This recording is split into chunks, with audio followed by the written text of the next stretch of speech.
Welcome! Today we're going to dive into the absolutely incredible origin story of video games. We're going to trace the entire journey, from these super simple experiments in a lab, all the way to the global entertainment powerhouse that we all know today. Just look at that. How on earth did we get from that to this? It's an amazing story, full of brilliant engineers, some really bold entrepreneurs, and of course, game-changing technology. And it all started way, way before the first coin ever dropped into an arcade machine. Right, so our story doesn't begin in a Silicon Valley garage like you might think.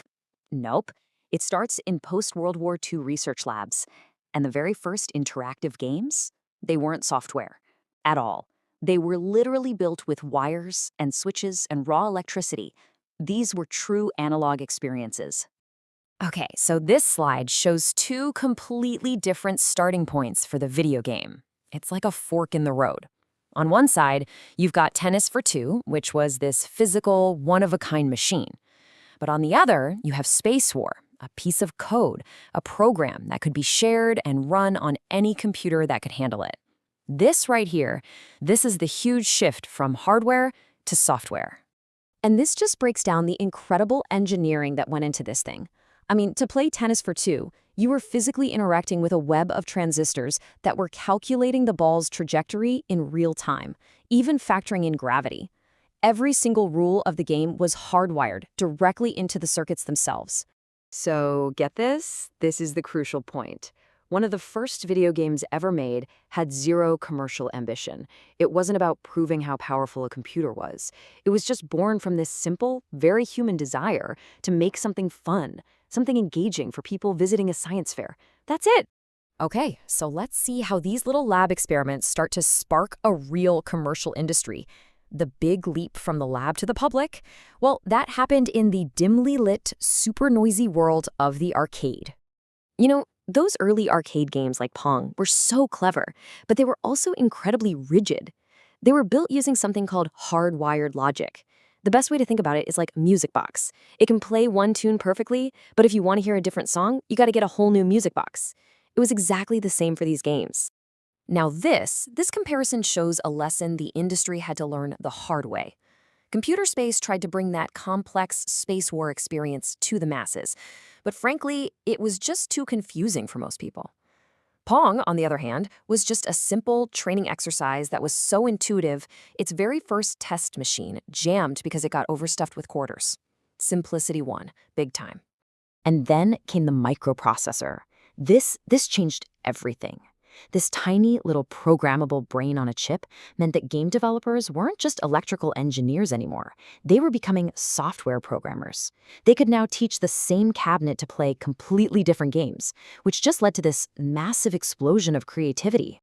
And this new tech just unlocked a flood of new ideas. Gunfight gave us more realistic characters. Space Invaders gave us that heart-pounding tension, a high score table, and enemies that actually fought back. Pac-Man gave us unique AI, and Donkey Kong gave us a story.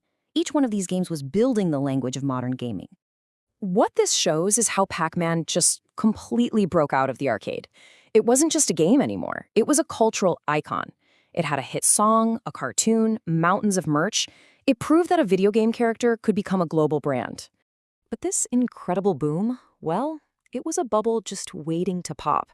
The market got completely flooded, quality just plummeted, and the industry was about to face a near-death experience. At its absolute peak, the home console industry in North America was a juggernaut. It was worth over $3 billion. It really seemed unstoppable. And then, just 2 years later, it was basically gone. The entire market had collapsed. How could something so popular just vanish so fast? The numbers are just staggering, a 97% drop in revenue. Can you imagine? Retailers just saw video games as a dead fad, like hula hoops, and they cleared them off their shelves for good. The industry leader, Atari, was left in absolute ruins. So the key thing here is it wasn't just one thing. It was a perfect storm.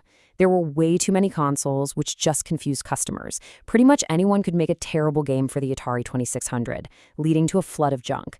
And famously bad games like E.T. just made people feel totally ripped off.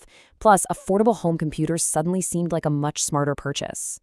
But just as the American market lay in ruins, a Japanese playing card company had this brilliant, almost sneaky plan to bring it all back. Let's take a look at how Nintendo literally saved the industry. What's so amazing is that Nintendo looked at every single reason the market crashed and came up with a specific solution. The lockout chip? That fixed the quality control problem. The seal of quality? That rebuilt trust with consumers. And to get past terrified store owners, they disguised the console as a toy, packaged it with a robot, and made it look like a VCR. It was pure genius. And this quote right here, this gets to the heart of their whole strategy. The words video game were toxic. So by rebranding their machine as an entertainment system, Nintendo just sidestepped all that negative baggage and successfully got interactive entertainment back into American homes. Now, at the same time Nintendo was rebuilding the console market, a simple but unbelievably addictive game, born in the heart of the Soviet Union, was about to take the entire world by storm. The story behind Tetris is honestly like something out of a Cold War spy novel. It was created as a side project by a Soviet researcher, but because he made it on government time, it technically belonged to the Soviet state. This led to this incredibly tangled legal mess, with all these companies selling versions they didn't even have the rights to, until Nintendo swooped in and secured the most important license of all, the handheld rights. And this slide really shows why that license was so critical. Bundling Tetris with every single Game Boy was just a masterstroke. It put the perfect puzzle game into the hands of millions of people who would never have called themselves gamers. It proved that a simple, elegant design could have truly universal appeal. It's just an absolutely amazing evolution when you stop and think about it. From a tiny blip on an oscilloscope to a game that could literally bridge the Iron Curtain. It really makes you wonder, what fundamental innovations are being coded in a lab somewhere right at this moment? What's the next level even going to look like? We really appreciate you spending your time with us today. Your support by liking, commenting, and subscribing to InfoNow really helps us create more explainers just like this one. We'll see you next time.